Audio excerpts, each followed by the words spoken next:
ایک مہم کے دوران حضرت سلیمان علیہ السلام نے اپنی فوج کے سب دستوں کی رپورٹ لی تو ہدہد کو غائب پایا۔ آپ علیہ السلام نے کہا کہ اس موقع پر اس کا غائب ہونا تو بڑا جرم ہے، اسے اس کی سزا دی جائے گی یا پھر وہ کوئی معقول عذر پیش کرے گا۔ ابھی کچھ ہی دیر گزری تھی کہ ہدہد حاضر ہو گیا اور کہنے لگا، میں آپ علیہ السلام کے لیے ایک ایسی خبر لایا ہوں جس کا آپ علیہ السلام کو علم نہیں۔ میں آپ علیہ السلام کے پاس قبیلہ سبا کی ایک سچی خبر لایا ہوں۔ سبا جنوبی عرب کی مشہور تجارت پیشہ قوم تھی، جس کا دارالحکومت مارب موجودہ یمن کے دارالسلطنت صنعا سے 55 میل شمال مشرق میں واقع تھا۔ یہ 1000 سال تک اپنی عظمت کے ڈنکے بجاتی رہی۔ یہ قوم اپنی دولت کے لیے نہایت مشہور تھی، بلکہ یونانی مورخین تو اسے دنیا کی سب سے زیادہ مالدار قوم کہتے ہیں۔ ہدہد نے کہا، اے بادشاہ، میں نے وہاں ایک عورت دیکھی ہے جو اس قوم کی حکمراں ہے۔ اس کو ہر طرح کی آسائش اور سامان میسر ہے، اس کا تخت بھی بڑا عظیم و شان ہے۔ میں نے دیکھا کہ وہ اور اس کی قوم اللہ کی بجائے سورج کے آگے سجدہ کرتی ہے۔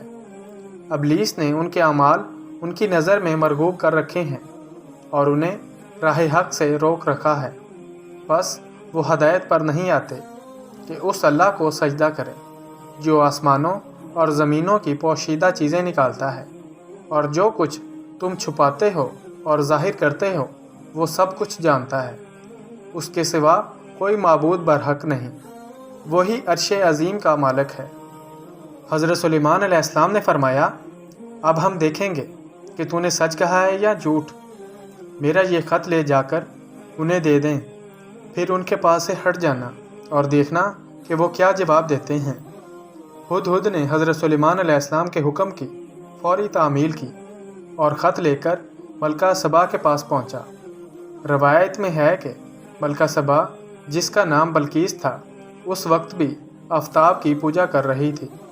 ہدہد خط اس کے قریب ڈال کر وہاں سے ہٹ گیا۔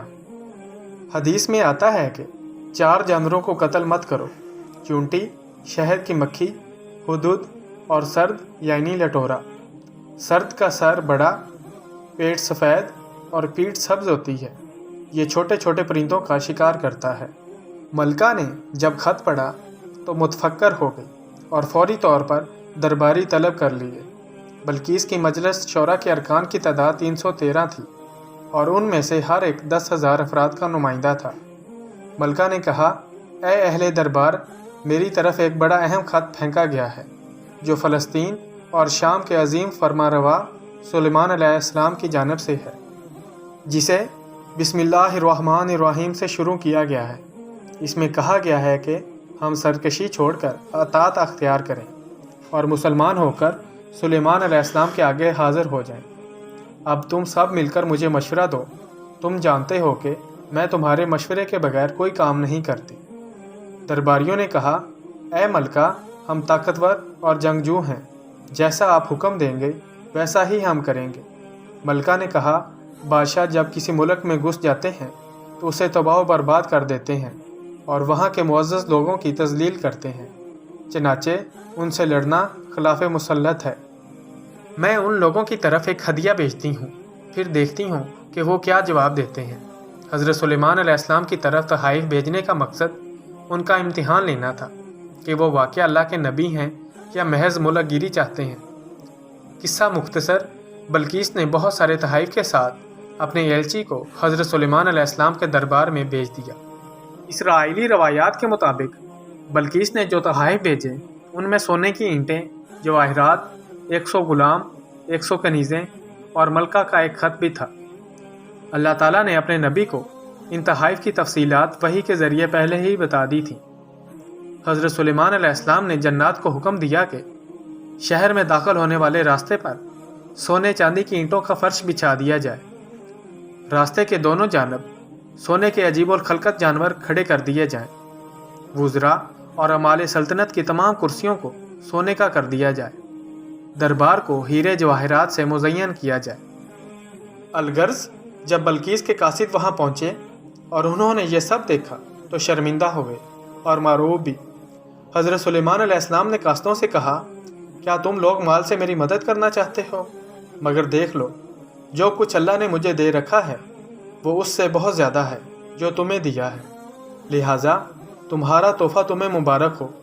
اب تم اپنے تحائف کے ساتھ واپس جاؤ اور اپنی ملکہ سے کہنا کہ ہمارا انتظار کرے، ہم ایک زبردست لشکر لے کر آئیں گے جن کا وہ مقابلہ نہیں کر سکے گی، اور پھر ہم تم سب کو ذلت کے ساتھ وہاں سے نکال پھینکیں گے۔ قاصد نے واپس آ کر ملکہ کو حضرت سلیمان علیہ السلام کا سخت پیغام پہنچایا۔ بلقیس ایک سمجھدار اور دانا خاتون تھی، وہ سمجھ گئیں کہ واقعہ یہ اللہ کے نبی ہیں، لہٰذا اس نے جنگ کی بجائے حضرت سلیمان علیہ السلام کے دربار میں حاضر ہو کر اپنی اطاعت کا یقین دلانے کا فیصلہ کیا، اور وہ شاہانہ ٹھاٹھ باٹھ کے ساتھ حضرت سلیمان علیہ السلام کی طرف روانہ ہو گئی۔ حضرت سلیمان علیہ السلام کو اللہ تعالیٰ نے وحی کے ذریعے مطلع فرما دیا کہ بلقیس تمہاری فرما بردار بن کر حاضر ہو رہی ہے۔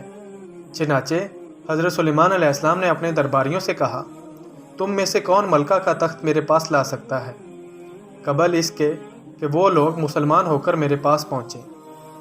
جنوں میں سے ایک کوی ہیکل جن نے کہا، میں اس تخت کو حاضر کر دوں گا قبل اس کے کہ آپ علیہ السلام اپنی جگہ سے اٹھیں، میں اس کی طاقت رکھتا ہوں اور ایماندار بھی ہوں۔ پھر جس شخص کے پاس کتاب کا علم تھا وہ بولا، میں آپ علیہ السلام کی پلک جھپکنے سے پہلے اسے لائے دیتا ہوں۔ جو ہی سلیمان علیہ السلام نے وہ تخت اپنے پاس رکھا ہوا دیکھا، پکار اٹھے، یہ سب میرے رب کا فضل ہے تاکہ وہ مجھے آزمائے کہ میں شکر کرتا ہوں یا ناشکری۔ شکر گزار اپنے ہی نفع کے لیے شکر گزاری کرتا ہے، اور جو ناشکری کرے تو میرا رب بے نیاز اور بزرگ و برتر ہے۔ وہ شخص کون تھا جو پلک جھپکنے سے پہلے ہی تخت دربار سلیمانی میں لے آیا؟ مفسرین کے مطابق وہ شخص حضرت سلیمان علیہ السلام کا کوئی دوست تھا۔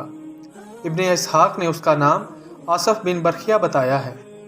بعض روایات کے مطابق یہ ان کا خالہ زاد تھا، اور یہ واقعہ آصف برخیہ کی کرامت تھی۔ کہا جاتا ہے کہ اس تخت کا طول 80 ہاتھ، عرض 40 ہاتھ اور اونچائی 30 ہاتھ تھی۔ اس میں موتی، سرخ یاقوت اور سبز زمرد جڑے ہوئے تھے۔ حضرت سلیمان علیہ السلام نے ملکہ کا امتحان لینے کے لیے ان کے تخت میں کچھ رد و بدل کروا دیا۔ جب وہ آئیں تو ان سے پوچھا، کیا تمہارا تخت بھی اسی طرح کا ہے؟ انہوں نے کہا، یہ تو گویا ہو بہو وہی ہے، اور ہمیں تو پہلے ہی معلوم ہو گیا تھا اور ہم فرما بردار ہو چکے ہیں۔ بلقیس کے آنے سے پہلے حضرت سلیمان علیہ السلام نے ایک ایسی عمارت بنانے کا حکم دیا جس کا فرش شیشے کا ہو، نیچے پانی جاری ہو، پانی میں مچھلیاں اور دوسرے آبی جانور ہوں۔ حضرت سلیمان علیہ السلام اس عمارت میں اپنے شاہی تخت پر جلوہ افروز تھے، اور شیشے کے نیچے سے پانی اپنی پوری آب و تاب سے بہہ رہا تھا، جبکہ اس کے اوپر کا شیشہ نظر نہیں آتا تھا۔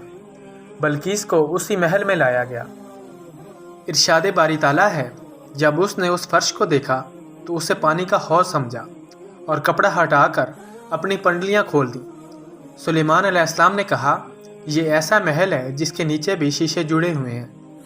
وہ بول اٹھی، پروردگار، میں اپنے آپ پر ظلم کرتی رہی، اور اب میں سلیمان علیہ السلام کے ہاتھ پر اللہ رب العالمین پر ایمان لاتی ہوں۔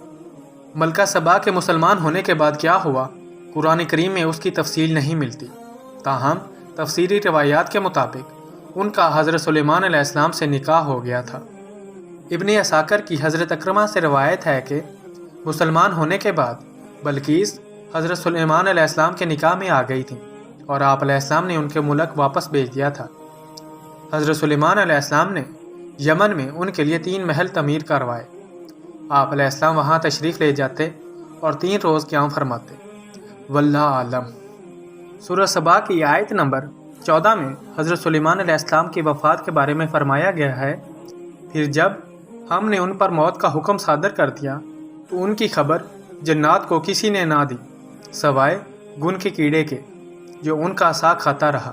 بس جب سلیمان علیہ السلام گر پڑے، اس وقت جنوں نے جان لیا کہ اگر وہ غیب جانتے ہوتے تو ذلت کے عذاب میں مبتلا نہ رہتے۔ دراصل جنات کے بارے میں مشہور ہو گیا تھا کہ وہ غیب کی باتیں جانتے ہیں۔ اللہ تعالیٰ نے حضرت سلیمان علیہ السلام کے وفات کے ذریعے اس عقیدے کے فساد کو واضح کر دیا۔ حقیقت یہی ہے کہ غیب کا علم سوائے اللہ تعالیٰ کے کسی اور کو نہیں۔